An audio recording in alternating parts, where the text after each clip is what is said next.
The Drum Candy Podcast is brought to you by Drum Factory Direct.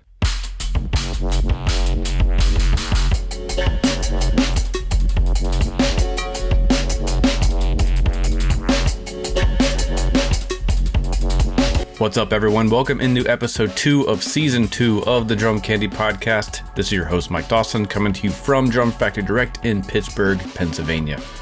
This week, I'm sitting down with my good friend, Nick Margarite. You may know him as NickyMoon of NickyMoon Custom Cymbals. So it's a slight divergence. We don't talk about drums, we talk about cymbals. So we start out talking about some imaginary scenarios where I am a customer and I have some specific needs, but I don't know what to get. So he walks us through the process of picking and choosing the right cymbals to suit your specific needs.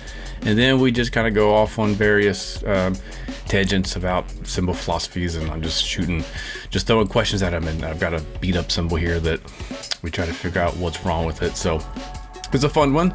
If you're into cymbals, this is the hour for you, so check it out. Nick Margarite of NickyMoon Custom Cymbals. So here we are. Finally, I arrived at your place. All right, so we're rolling. All right, so let's just dive in. It's kind of weird for me to interview someone that I already know pretty well. So I decided we're going to focus this show on I'm an unknown customer for you. I cold call NickyMoon Custom Cymbals, and I want to order a ride cymbal, crash, and hi-hat. Where do I start? I don't know what to get. So help me get through the process. How do you take a customer through? Are we going right now? It's rolling, dude. We've been rolling for the past 10 minutes, but no one will ever hear that. Yeah, please cut out most of what I talked about. I don't think any of that's appropriate for your kind listeners. Okay. I don't know if we were doing like a dress rehearsal run. Okay, so we do it live. Okay, cool. You're a customer. You hit me up. Hey, man, like I'm looking for supplies. So the first thing I want to know is like, what kind of sticks are you using? Are you like a heavy hitter? Are you a light touch kind of guy? Before I answer that, why would you start with sticks? Because it tells me a lot about who you are as a drummer. It tells me a lot about like if you have big limbs, if you have big hands, like people that are big and strong and need to hold heavier sticks tend to have bigger, denser bones, and they just like have a greater impact on the kit, you know, as a whole.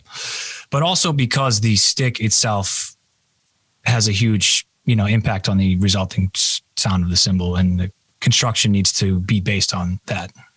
Wow. So you're judging people right away by the sticks that they wield. Yeah, because you know what I found is a lot of people have a difficult time articulating what they want and stuff. So I kind of I've come up with this like sort of almost like a psychiatrist, like this group of leading questions to sort of like unpack who somebody is as a person and a drummer, you know what I mean? And that's like a good way to start. So I want to take a couple hypotheticals here. So we're going to start with one extreme. So literally in this room back here, which is my practice, creative, weird space, generally playing quietly and with small sticks. I'm using the Bopworks West Coast model, which is probably a 7A. That's like a 7A. Okay. With a pretty small, a steep taper and a pretty small tip. Okay. And that's your typical like usage for your cymbals in this space. In this space right here. Yep. Okay. Yep. Now, what are you doing in there? Are you like doing lessons? Are you recording? Like what's going on in that space? Private lessons mostly, but also mostly just improvising sort of in a jazz fusion sort of vein. Okay, cool. So that tells me that your cymbals need to be thinner, lighter.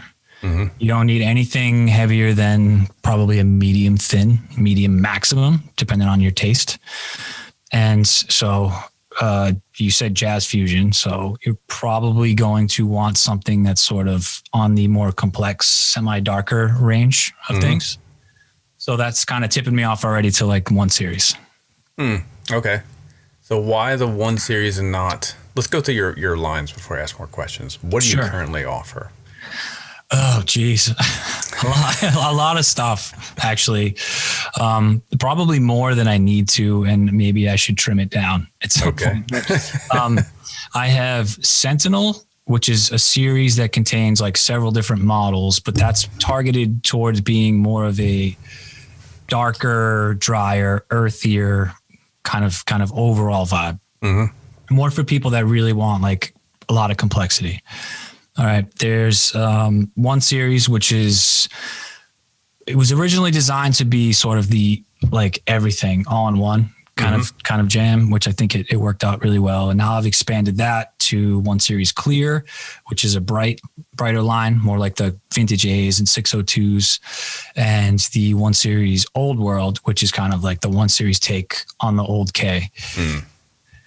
Then there is the Blue Collar Boutique series, which is like an economical line, which is targeted towards people who just, you know, don't have the money for the full high-end stack, right?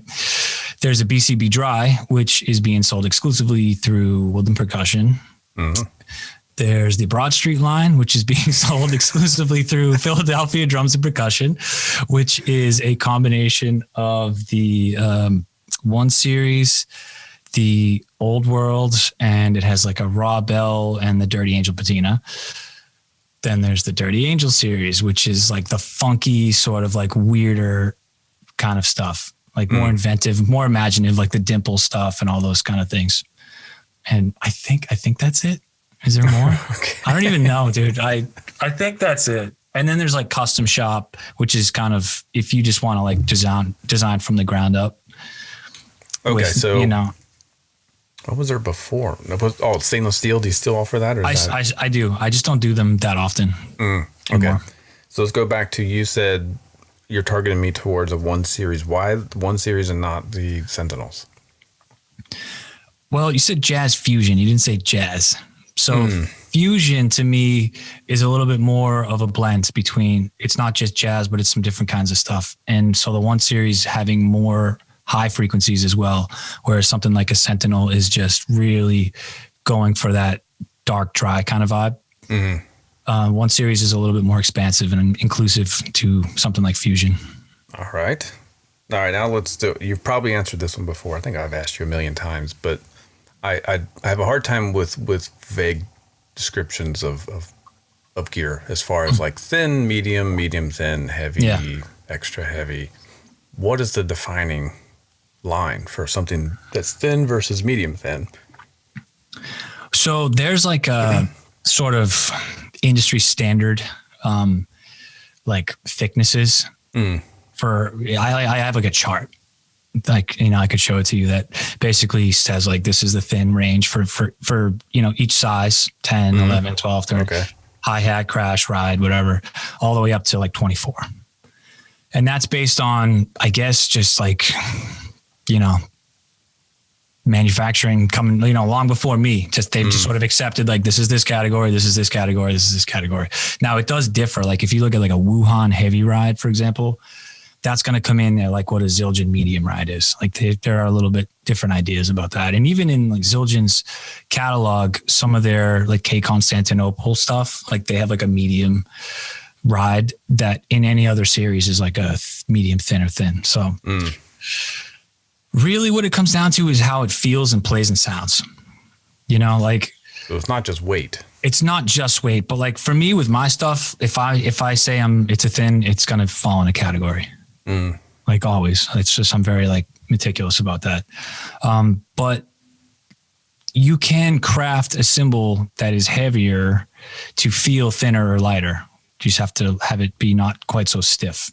And vice versa. You can have a thinner cymbal feel and perform like very pingy and sort of like it feels heavy. So, which I know you have a pet peeve with everyone focusing on grams with cymbals too much. It's a little irritating. Yeah. I mean, I do understand it though. Like, I mean, I used to do the same thing before I was a cymbal maker, you know? Yeah.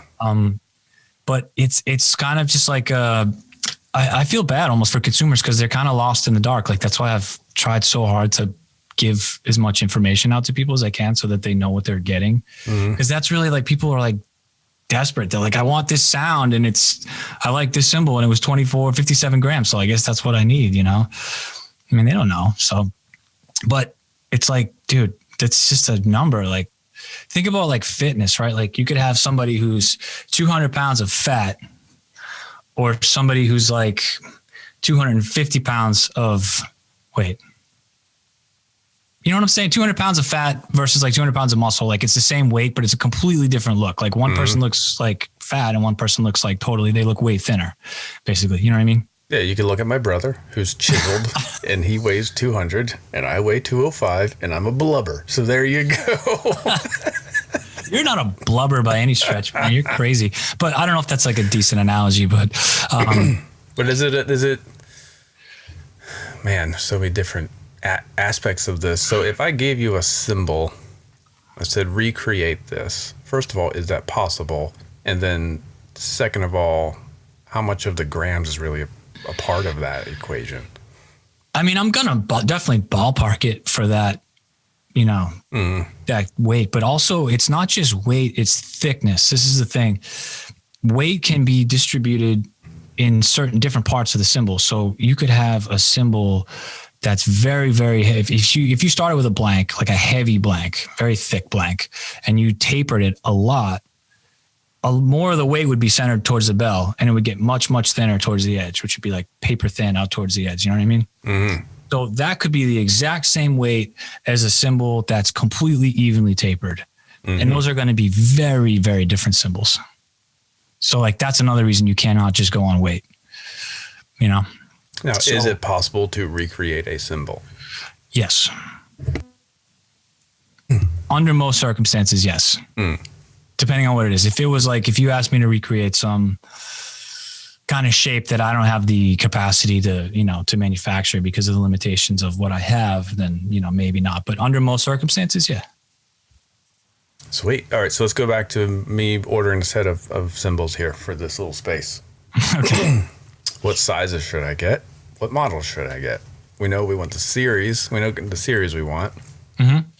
So one series, I don't really have like models, which is great. So one series is just kind of like on my website. If you were to go like build, or buy one series, it just gives you the options to build your cymbal based on size, thickness. And when it comes to ride cymbals, you have a choice of like a bell, jazz bell or a regular bell. So you can really build it up however you want.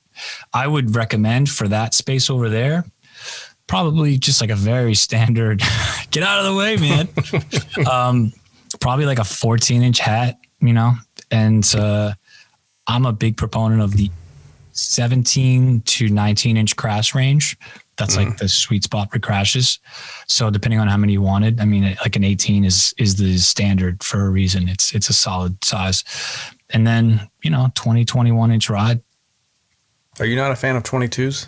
No, I am. I like them. I just personally, in general, I don't have as much. I'm not a very patient person. I like things to respond quickly. I want it to happen when I touch it. So sometimes bigger stuff takes a little bit longer to respond. So when you tap your touch screen and nothing happens, you're like, monkey mad. Yeah. Yeah. Right before we got on, I was trying to clear out some emails and I got mad that they wouldn't delete fast enough. I hit the return button by mistake. 400 emails opened up on my desk. Oh man. Oops. And you threw your computer out the window, right? Yeah. All right. Let's talk hi-hats for a second. Okay. I feel like, Zildjian standardized the new beat, the thinner top, heavier bottom. Yeah. But how important is that? I like it. Yeah, I like it. It's a good system. Very good system. It works. So do you ever just make identical top and bottoms? Yep. I do everything. I'll kind of set out to shoot for a heavier top. a lighter top, heavier bottom. But sometimes, because so many things can come up in the process of making cymbals from Turkish blanks, like they're very unpredictable. And a lot of times as you start to lay the cymbal, there'll be like an imperfection or something under the surface that you have to deal with. And sometimes you'll have to lathe way more off of it than you wanted to or you plan to. So sometimes stuff just turns out differently, And yeah, if it comes within 50 grams of each other or whatever, something, if it sounds good, do it. Sound is like all I care about, at the end of the day. It's not like a conceptual thing, like it has to be this or this. It has to sound good. That's it. So what would you say is the advantage of having a heavier bottom versus two identical cymbals?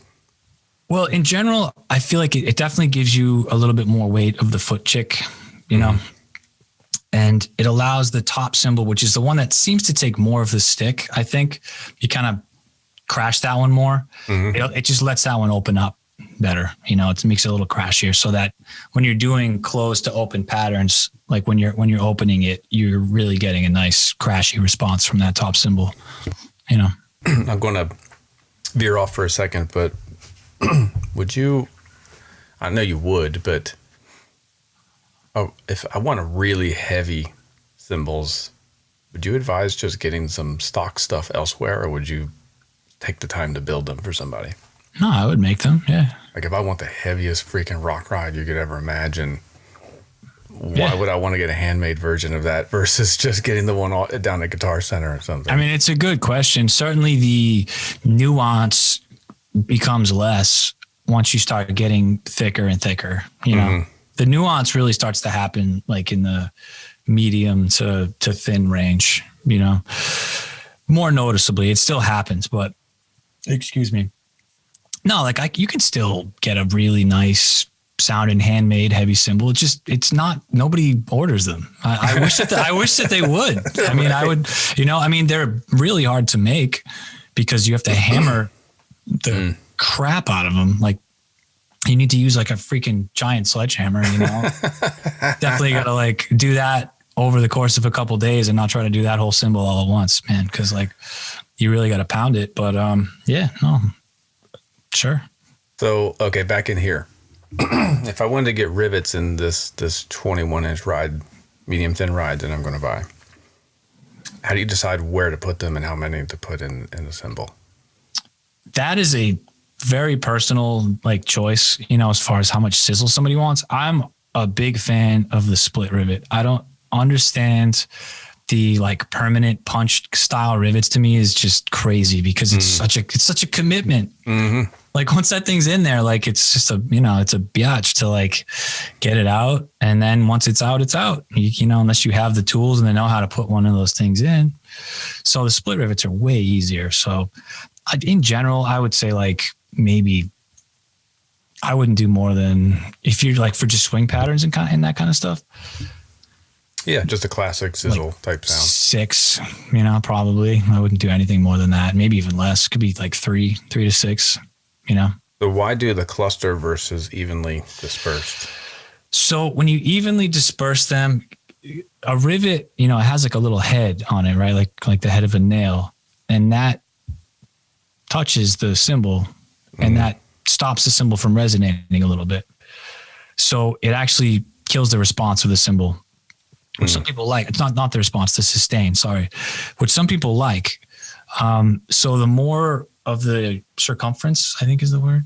That's the circumference or diameter. I'm not a math guy. I don't know. It tends to choke it out a little bit more. So if you just keep them condensed in one little area, the rest of the top of the cymbal is a little bit more free to resonate.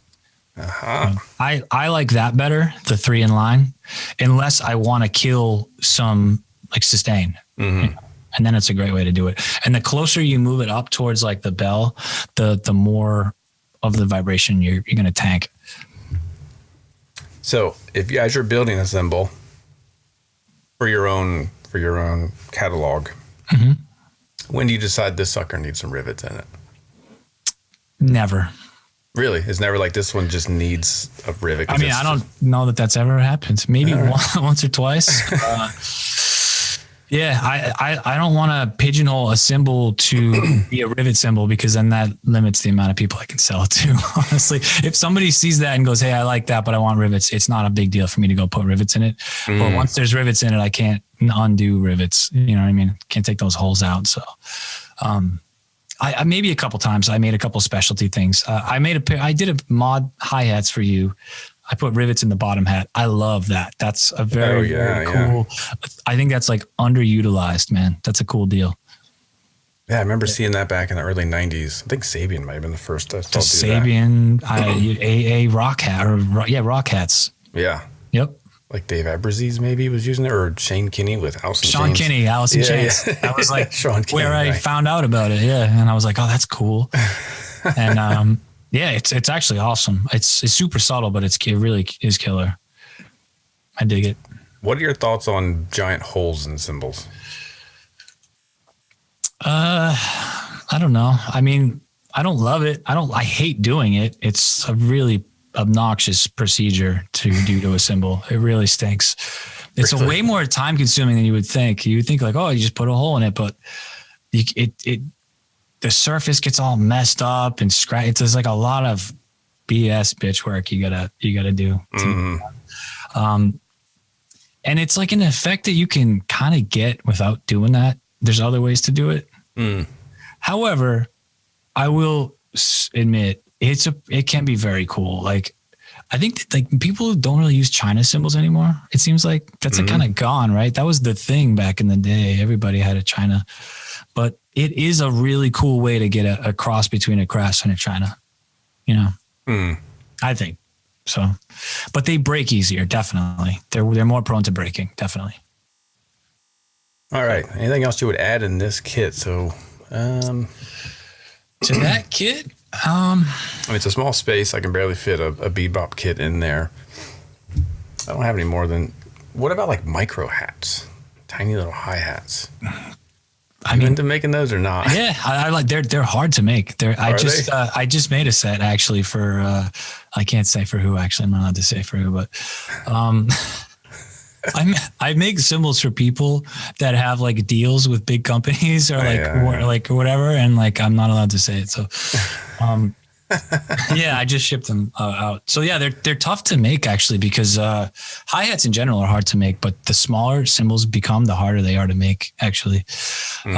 There's like a lot of weird pitchy stuff that starts to happen, but I think they're super cool. I used to always have a set of 8-inch hats on my kit. What does that start at? Did you just order like a 8-inch blank, or does it start bigger? Yeah, just get an 8-inch blank. Interesting. All right, you hinted at cup sizes earlier, and I kind of scooted over it. What is a jazz cup versus a regular cup? In general, it's just smaller in some way. It's usually lower, like the rock cups are taller and a little bit wider. The jazz ones tend to be a little bit lower. There's a lot of variation in them. Some of the jazz ones are like a kind of like a half circle, sort of low profile half circle, whereas other ones are a little bit more conical, you know, but in some way that they're smaller than a rock bell or standard bell, you know. Although one thing to note is, you all right there, buddy? Got a little bit of a something. Is that coming through? I'm trying to mute my mic. No, you're muting it, man. But you don't have the thing, do you? No, it's just post-nasal drip. Okay. Where were we? Sorry. Cup size. Yeah.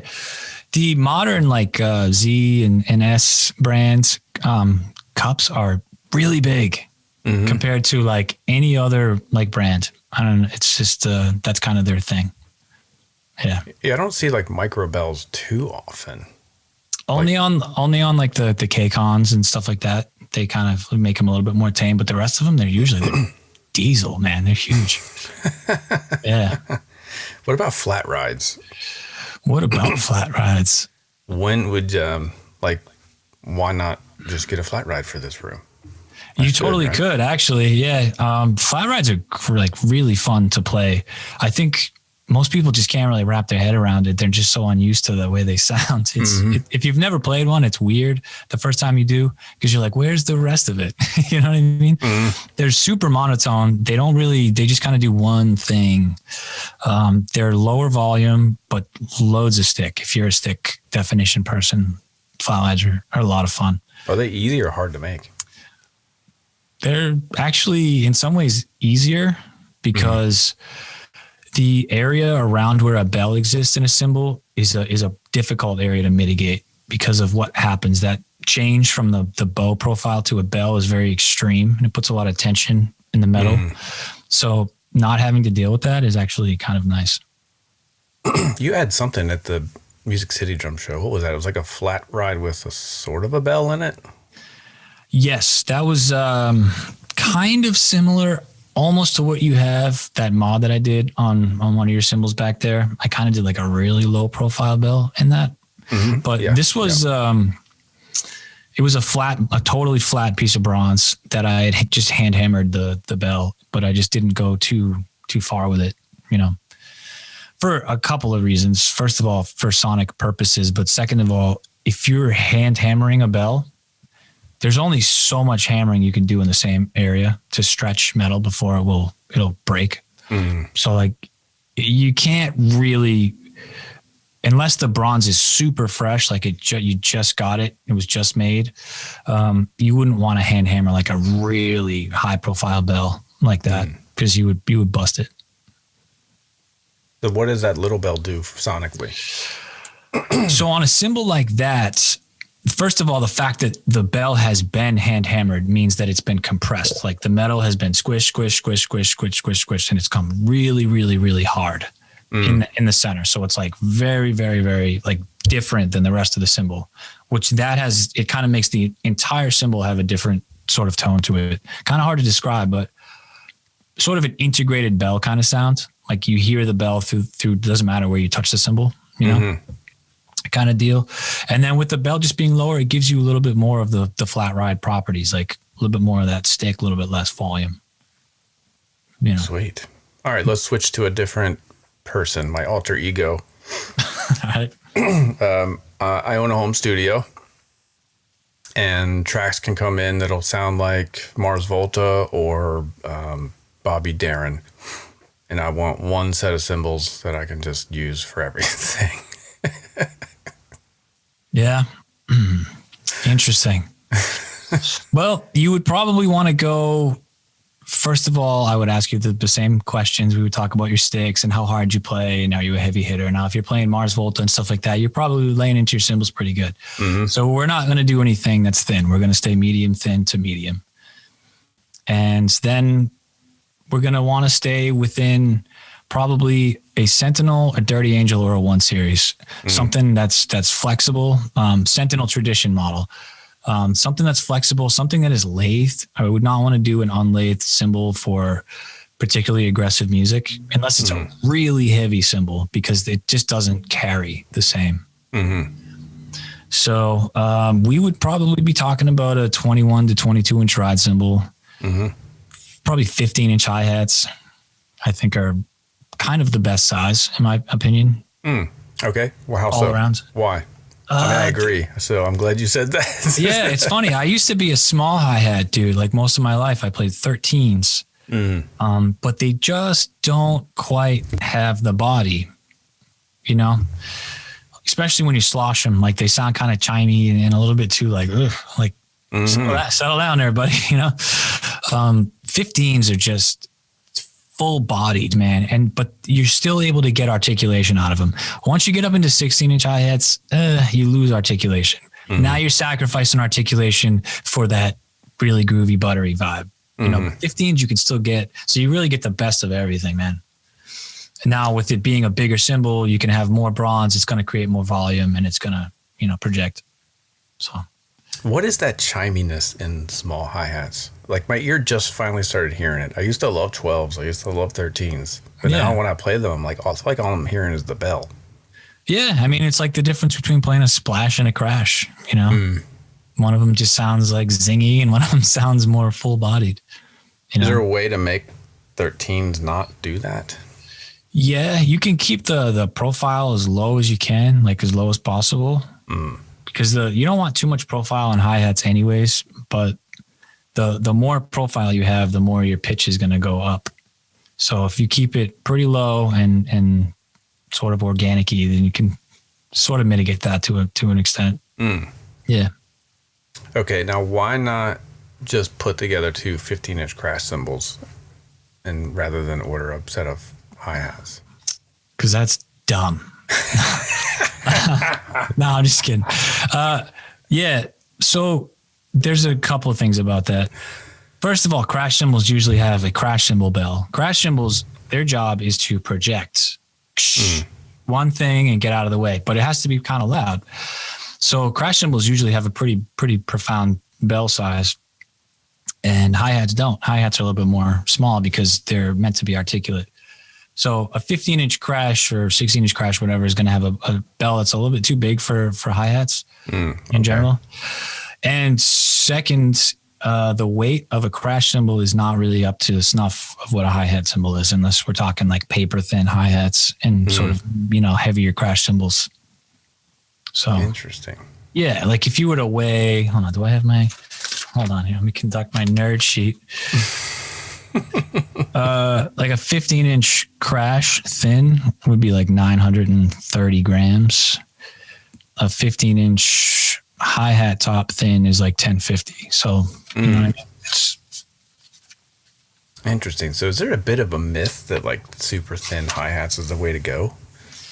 I don't think it's the way to go. I've never been it's an effect. I think it's cool, but you can't do your whole gig with it unless you have like a very special kind of gig. If you're backing somebody who's very mellow and you're just kind of like doing chill grooves, it's cool. Like when we saw Aaron play, I mean, he pulled it off. He was playing two thin 16-inch crash cymbals.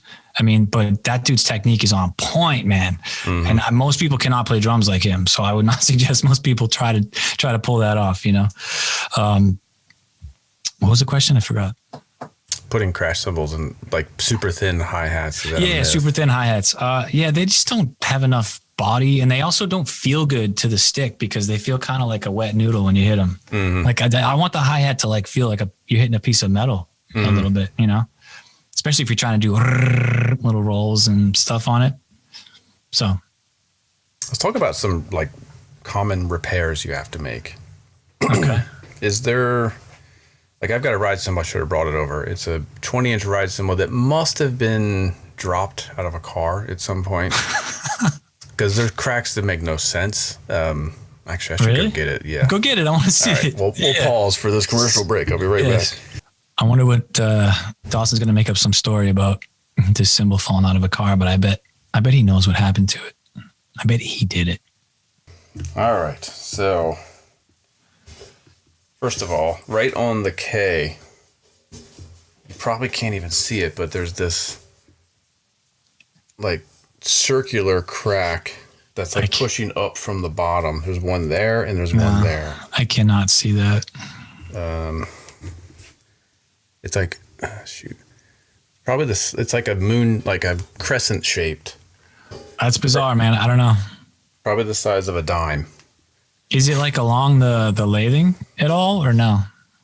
No. Nah, so that got like stepped on or something. I think I just figured out someone tried to hammer this thing. Yeah, or that. But there's a bunch of them. Yeah. And they're just cracks. Wait, what model is that? That's a K Custom Dark. 20-inch. Are they all cracked where all the hammering is? Not all of them. Okay, because here's the thing. There is a model that they make, and it might be that one, that I thought the same thing. Somebody sent me a cymbal to modify, and I was like, dude, you didn't tell me that you tried to hammer this thing.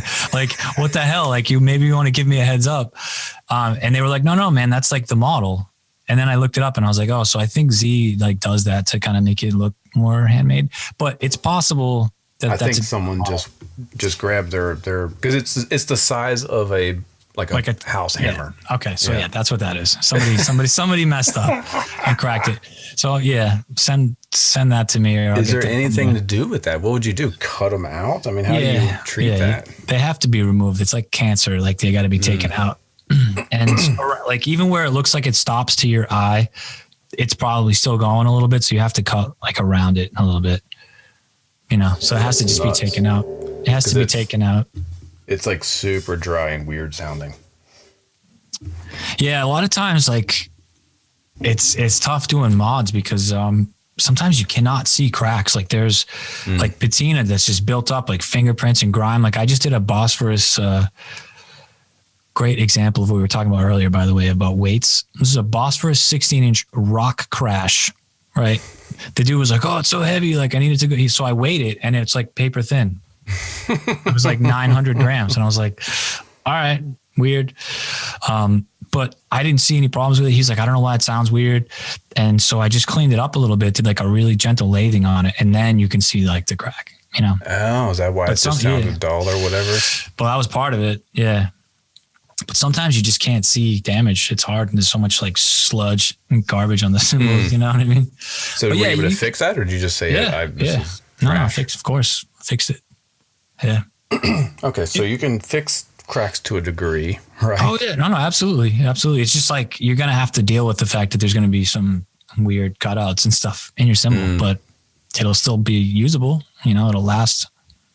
What about like flea bites on the edge? Do you deal with those or just leave them? Absolutely. No, I can't stand that. I like the edges. Every cymbal that I make or modify, when you get it, is like smooth, man. Like totally smooth to the touch. Nice and soft and smooth. Yeah, I can't stand flea bites. It drives me crazy. Super pet peeve, man. I'm like, how did that happen? Did you just put that cymbal down on the pavement, you monster? Like, take care of that thing. Oh my gosh. Yeah, you should never see the way I treat my equipment then. I have like rubber pads all over the shop for when I put cymbals down so that doesn't happen. Yeah. Is that what it is? So and then my customers come and pick them up and they're just like, oh, cool, clunk. And I'm like, dude, what are you doing? I spent 45 minutes on that edge. That's you're across the bear, Nick. Totally. I asked for it, man. So what does a flea bite do? I mean, is it a future crack waiting to happen? It depends on how bad it is, but it also depends on the cymbal. I see them a lot on Paiste, and this is a whole like other discussion, but because of Paiste's material that they use, the B8, B10, B12, whatever, all that stuff, it's softer and more malleable. So it bends and gets warped like way, way easier. So I see that stuff all the time. Like Brandon from Philly Drum just sent me, he had got 2 Paiste signature traditional light rides, I think they were. And just in transit, just through getting beat up like from shipping, the edges were like wonked super bad. That's crazy. You get bent really easily. And then I spent a bunch of time fixing it, hammered it, everything. I put it in my like little storage thing here, but it wasn't properly supported, and it just went bent again. And I was like, wow, awesome. Let's do it again, bro. Yeah, so those were like, they messed up at the factory. They over annealed it and they made them too soft. So, I mean, that sounds ridiculous. For what they charge for those things, yeah, it's preposterous. I mean, $650, $700 for a 22-inch ride cymbal. You better get that right, buddy. That's gonna fold like a taco. Yeah, not cool. I would have been furious, man. Not cool. What about keyholing? Keyholing stinks, man. It's when I see a keyhole cymbal, I just get like a pain in my heart because there's nothing you can really do, you know, like except for cut it out. Like you have to make a channel, you have to notch it, which is okay. It's okay. Like you can do it if it's not too bad. Well, that's keyholing. I'm talking about cracks along the bell. Keyholing, there's nothing you can really do. It stinks. And keyholing stinks doing modifications too, because when you put the cymbal on the lathe, now there's a 1/2 inch spindle that the cymbal is supposed to be, on, and now it's off. So it's like bouncing on, dancing all over the place. Shoot. What do you do for that? You make sure you got your personal protective equipment on and you say a prayer to the cymbal gods and you go for it. It's terrifying, man. It's like a throwing star coming at you. Yeah, it's not cool. So that can make modifications tough. But yeah, I had somebody ask me recently, like, hey, I got this keyhole situation. Can you put like a grommet or something in the bell? And I was like, no, I've seen those. There was a guy named, he used to do cymbal repairs. I had a customer who used to bring me his crap all the time. In New York? Grandmaster something. And he did all these weird, and I was like, Nodar?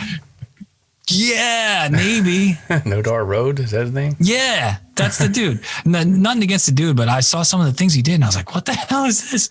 Like weird, like pieces of metal, rivets and things put in. And like, I was like, that's just crazy. So no, I'm not doing any of that.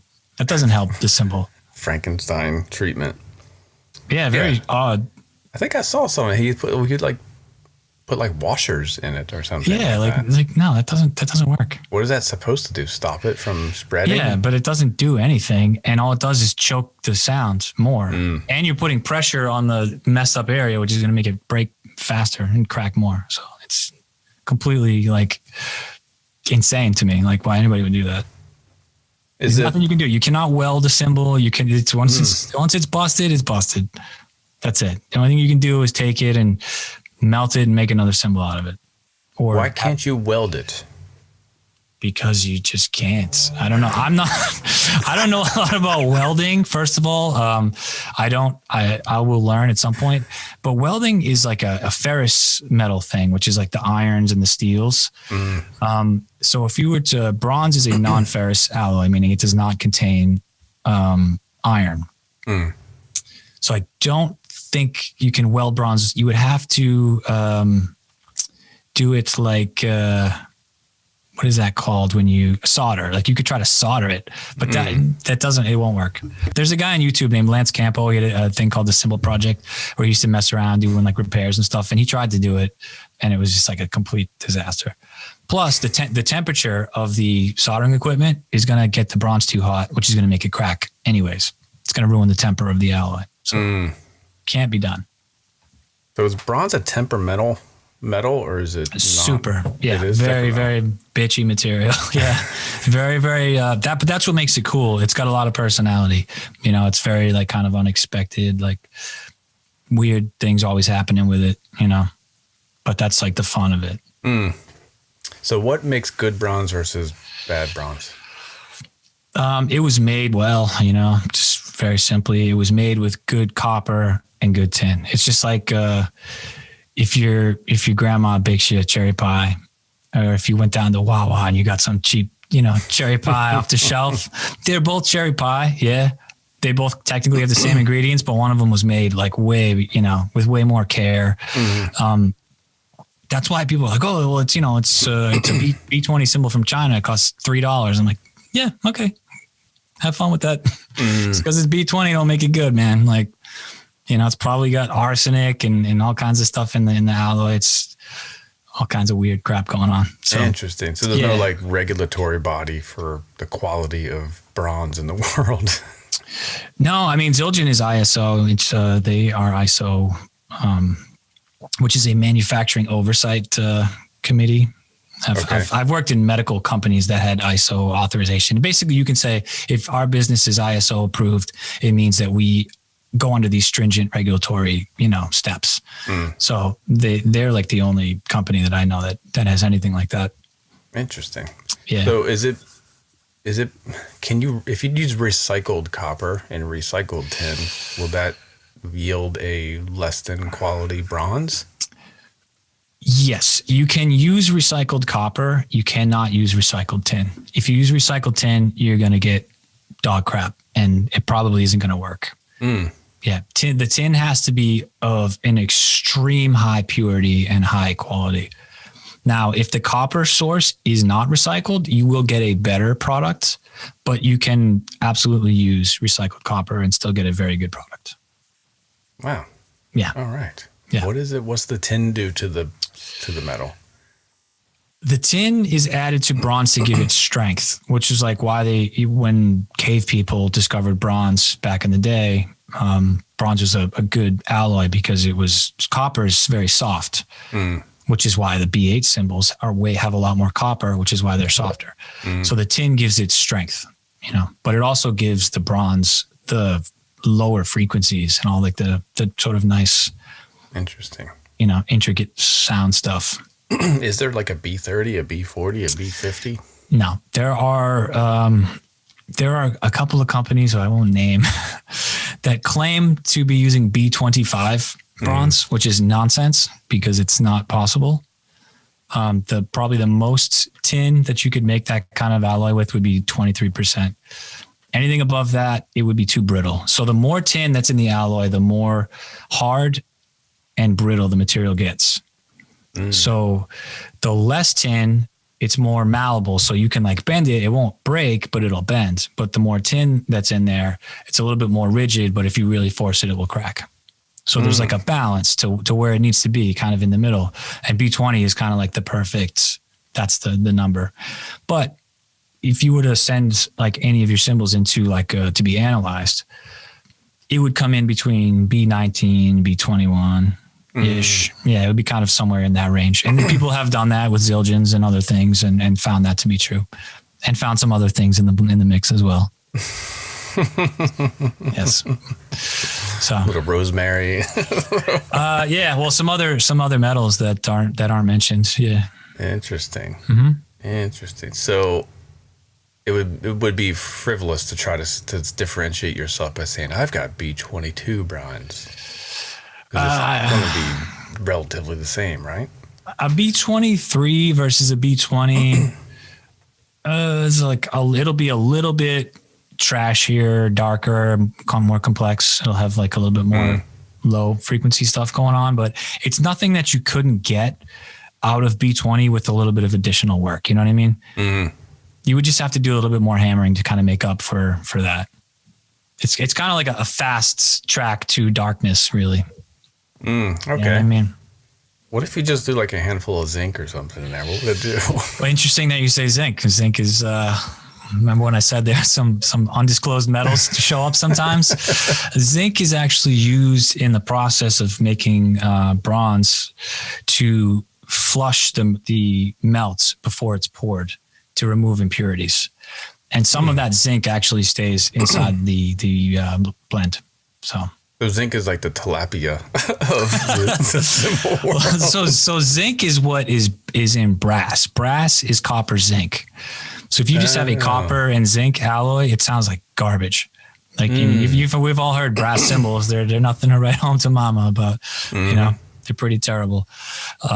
But a little bit of zinc thrown into the process is actually part of the magic. And you mentioned arsenic. Why would arsenic be used? Because arsenic was actually back in the cave people days again, before tin was added to copper to make bronze, arsenic was added. And everyone died and they decided to take a different path. So bronze really just means it's a copper alloy, copper mixed with something else. It's kind of a broad term. Yeah, okay. But in general, it's tin, but other things are thrown into the mix too. There's all different kinds of bronzes. There's copper, tin, lead, copper, tin, phosphorus. There's like all kinds of stuff for different uses. But yeah, that was the first, if you look at like old ancient stuff, like I saw some of the stuff in Albania this year, old stuff, man. Like 3,000 years BC. That's probably like copper arsenic in some tin. And how were they making that crap back then? Well, by accident originally. That was how they discovered it. So I won't try to make this quick because I expand on things too much sometimes. When you make a metal like B20 or whatever, right, in a cymbal factory, you already have copper and you already have tin, right? You order those materials and you make bronze. But back in the day, like you have to get copper from somewhere and you have to get tin from somewhere. And they are found in nature in what's called ore. So inside of like a rock containing metal, that's what ore is. And the term smelting, you've probably heard, is the process of extracting the metal from the ore. So that's involves a lot of heat. So back in the days when like cavemen or whatever would make fires, they would accidentally heat these ore rocks and they would just melt together. And then that's how they probably discovered, look, these two things go together and make this metal that's really useful. So they were cooking some woolly mammoth or whatever. Yeah, they were or each other or who knows, whatever else. So a little bit of this melted metal on top. See what that. Yeah, that's like the leading theory that I have found to be how it was alloyed metal was discovered. Yeah, which is pretty neato. So cymbals go just a little bit more on the history side. Yeah, I've heard some stories say that they originated in Europe, and then some say China. Is there any definitive source, holy grail of cymbals? No, I've gone super deep into this, and there is not a definitive answer because just back then, records were not being kept, very well, and even if they were. At some point, if there was a civilization that had been keeping records, another civilization came in and raped and pillaged, burned them to the ground and destroyed their history and then rewrote it. You know what I mean? So it's who could ever know? It just happened too many times. But it is most likely somewhere in Asia or the Middle Eastern region over there where I think it was Mesopotamia, that area. you know, which is kind of in between Turkey and China. Like nobody really knows, but you know, it probably popped up in different places kind of at the same time by accident. You know, so I don't think it just happened in one place and then spread from there. I think it probably was discovered in multiple areas. Yeah, I understand the theory that they were probably shields or some sort of wartime noisemaker, clacker or something. But how the hell does it then become a musical instrument that you hang on a stand and hit with a stick? Like, where does that become a thing? Well, in like the classical music times, I guess. I don't want to say any dates because I'm probably going to be wrong, but it was all marching percussion, right? Up until then. So it's pretty easy to see how like two shields being clashed together is very similar to like cymbals, right? Hand cymbals. It's like the same thing. So that's kind of obvious. And then, yeah, I think it was like orchestra. What was it? Wagner or whatever? Like one of those old classical people. Eventually that's like at some point somebody was like, all right, let's put one of these things here. And then it just went from that to jazz, and here we are. Yeah, it's a wormhole. I think about like how the drum set came to be, and it doesn't make any sense. Like, what the hell is this object that we now can go to Target and buy? It just makes no sense. It's crazy. I took a history of drums themselves class at Berkeley, and I didn't pay attention. Have you kept any of the relics of your own past cymbal making, or are they all goners? Like the pile of failures? Yeah. Do you have like, this is the first cymbal I ever made that didn't sound like crap, or this is you know, the first time I tried this? I do. Do you keep things for your own posterity that just sticks around? I'm not a keeper. I like to get rid of stuff. I get rid of everything. I have like erased my own history. Like, who cares? Like, moving on, you know, like it's things to do. But yeah, I have the first cymbal that I ever like completed and put a logo on. And which was actually, I think it was something that I modified. And then I also have my first blank which was a Chinese blank that had been sort of formed through some kind of mechanical process first that I then hammered and stuff. I have both of those in the garage just to like remind me if I'm ever feeling down, like, hey man, you've come a long way. Do you ever tap them like, wow, that's what I was trying to do? Yeah, I don't know. I don't want to know. I don't want to know. But really, I had a bunch of stuff, and instead of getting sentimental with it, early on, like I had to like keep figuring out how I could turn it into something that I could sell so I could buy more blanks. So like I just tried to use everything that I had. You just rework stuff you did before. Yeah, just over and over and over again until, you know, it was either destroyed beyond recognition, or it became some little crowtail or weird thing or whatever. Crotali, however you say that. Oh, yeah. Is there a cymbal that you've yet to tackle, like a certain type of cymbal that you've yet to take on? I have not made from like, a customer has never asked me to make like a heavy metal ride cymbal. Like ever. I've modified tons of big, heavy clunker cymbals for customers to bring them into like other things, but nobody has ever placed an order on my website for heavy. I should just take the option off. Nobody has ever placed the order for even medium, I don't think, man. I think it's just all thin and medium thin. No kidding. Which is fine because I'll give a little bit of business insight to people. Cymbals, for whatever reason, the way it was set up in the industry, and I kind of have to follow along, is that a 20-inch ride cymbal costs this much across the board, whether it's thin, medium, heavy, doesn't matter. It costs this much. But the heavy cymbal cost me way more money to make because I pay by weight for my material. So like, if you want to buy thin stuff, that's fine with me, man. So everybody, flood Nicky. What's the website? Flood him and order some heavy 24-inch extra heavy 24 whatever cymbals, and yeah, I'm going to charge you a premium upcharge or whatever fee. Yeah, man, I think we covered it all. What's next for you that you don't mind sharing? You got any new goals, objectives? Yeah, lots. I know you've got a Patreon page, so that's exciting. Have you started launching content on that? Yeah, I have. I've done a bunch of stuff. I'm so sorry, but I have to burp real quick. Like, I can't keep talking. It's uncomfortable. Oh, it won't come out. All right. It's going to come out in one of my sentences. I apologize to everybody who's listening. It's going to be obnoxious and gross. I'm coughing COVID everywhere, so it's all good.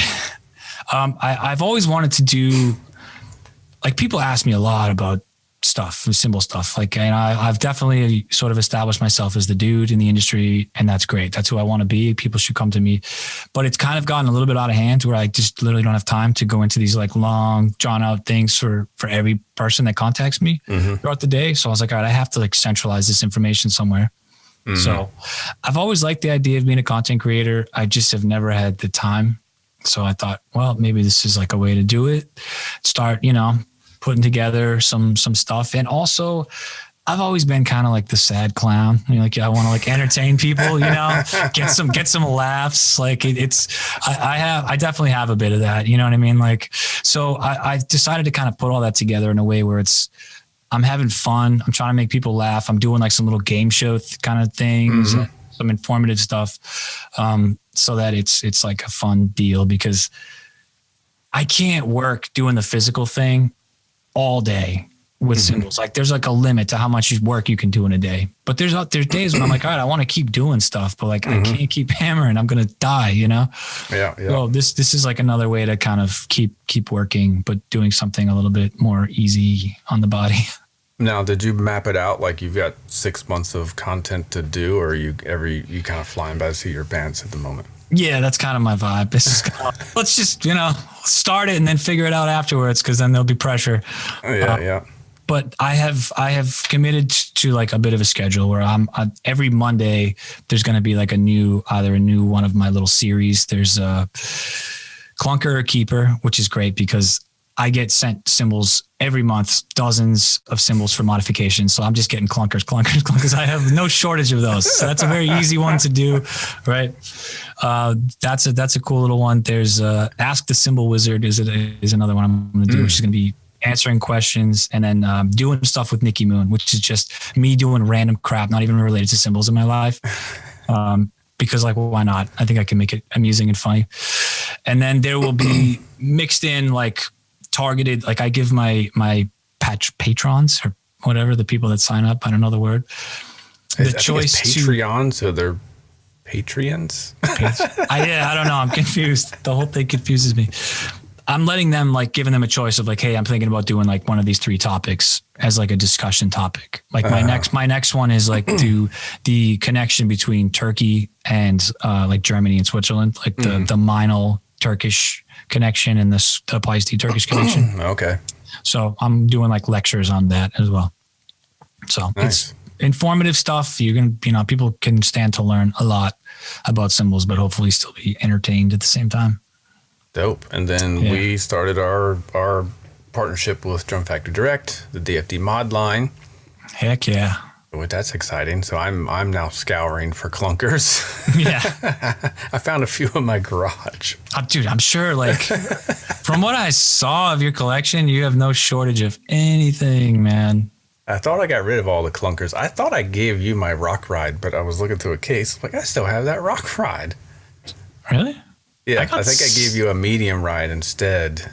Yeah, we traded something because, I needed one of those. But, yeah, there's clunkers are... Clunkers are fun, but yeah, this is a great project that we're doing with DFD, like taking these cymbals, that are out there on the, the aftermarket scene that are just like ready for a refresh and turning them around at like a pretty stupidly, ridiculously cheap price for people to get, So I'm stoked about it. I just worked on 2 of them today. The extreme tapered 20, and then there's another 20-inch BA metal.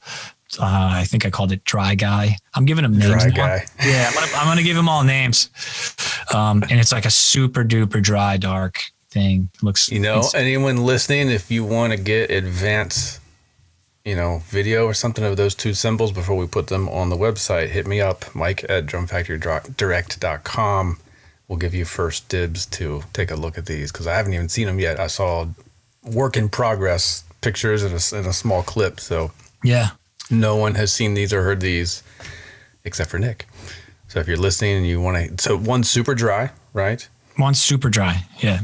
It's like how would you compare that to something else you currently make? I made a custom shop cymbal called the Sahara Ride. It's probably, you can probably find it on my Insta or YouTube or something if somebody went and searched for it. I actually just made another one for Chris Pitts, one of my artists, which was like obscenely dry cymbal. It's just like ting.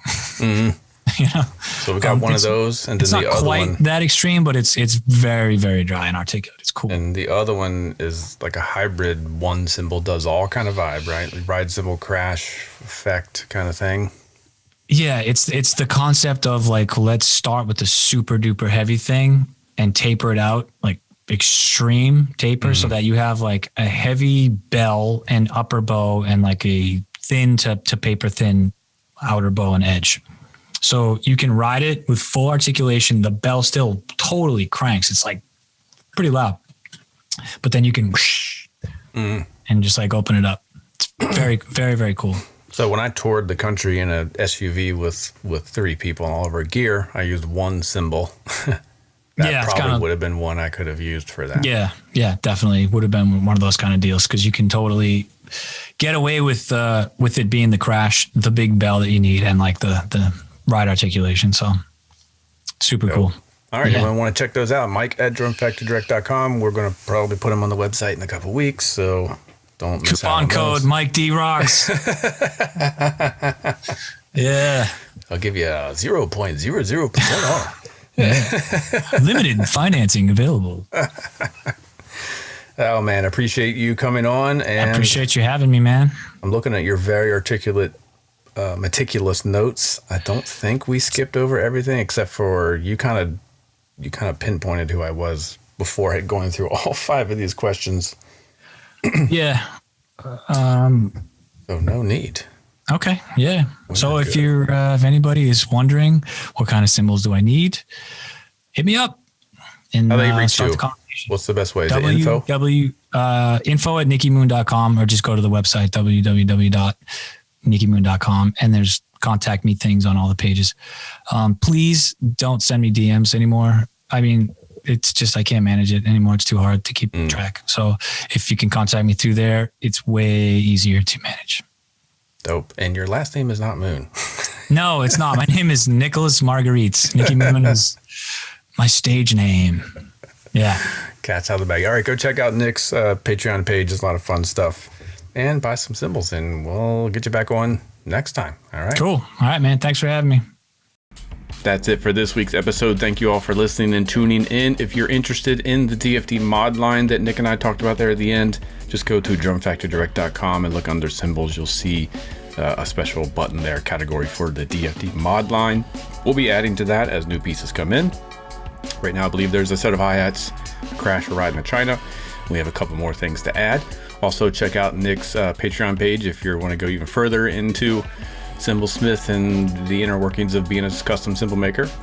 And that's it. So we'll see you next week. Please drop a review over on iTunes, wherever you get your podcasts. That helps spread the word. 5-star rating would be much appreciated. If you have any questions or requests, shoot them over to Mike at drumfactorydirect.com. And we will see you next week. Have a good one.